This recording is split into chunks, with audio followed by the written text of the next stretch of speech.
Ya ayyuhalladzina amanu, hai orang-orang beriman, kunu qawwamina bil qisti, jadilah kamu orang yang sentiasa berdiri dengan sikap adil. Syuhada lillah, menjadi saksi karena Allah, bukan karena kamu, bukan karena keluarga kamu, bukan karena harta kamu, bukan karena jabatan kamu. Jadilah saksi kepada Allah, yakni apa yang kamu katakan itu akan disaksikan oleh Allah. Kalau kamu tipu, walaupun orang lain tak tahu, Allah tahu kamu tipu. Jadilah saksi, terkadang orang pun tahu kalau ianya menipu, yang ditipu bukan hanya orang lain, dirinya sendiri ditipu. Tapi Allah jangan harap boleh ditipu. Anda boleh menipu diri Anda sendiri, dan Anda boleh mendapatkan apa yang Anda inginkan dengan kesaksian palsu.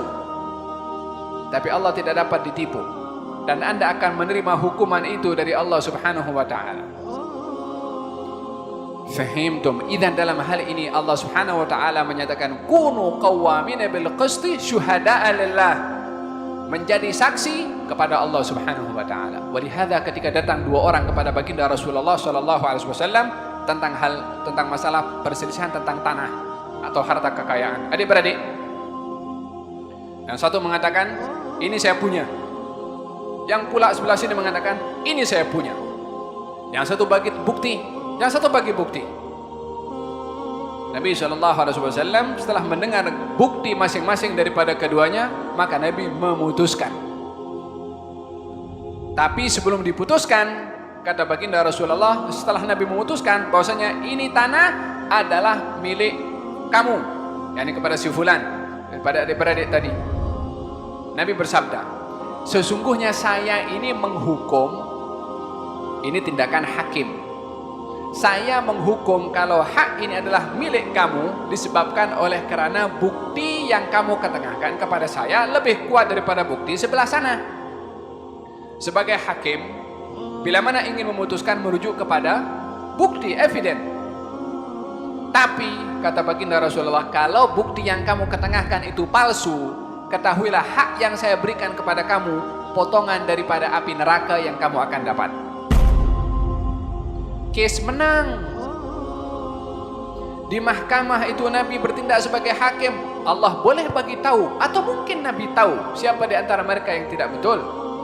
Tapi tindakan hakim hanya merujuk kepada evidence, kepada bukti, dan tidak lebih daripada itu. Tak boleh nak korek dalam isi hatinya, kamu tipu ya.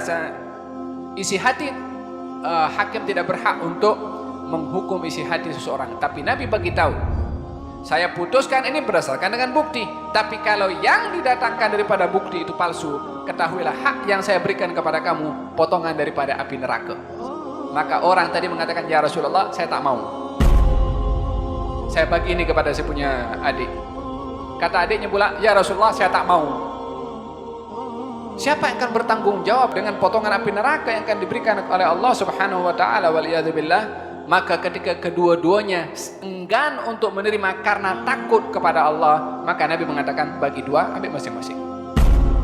Idzan, contoh yang ditunjukkan dalam hadis ini, bagaimana seseorang itu bila mana menjadi saksi dalam lisannya yang menjadi ukuran kepada keputusan di mahkamah, ianya tidak menutup hakikat kesaksian dirinya dengan Allah Subhanahu wa taala. Kalau dia tipu, dia akan tanggung itu penipuannya. Oleh sebab itu Allah Subhanahu wa taala dalam ayat ini ketika mengingatkan kepada orang yang akan menjadi saksi, jadilah saksi lillah. Jadilah saksi karena Allah, artinya yang akan dikatakan, diucapkan, disaksikan oleh Allah walau ala anfusikum, walaupun kesaksian kamu itu mendatangkan kemudaratan kepada kamu sendiri.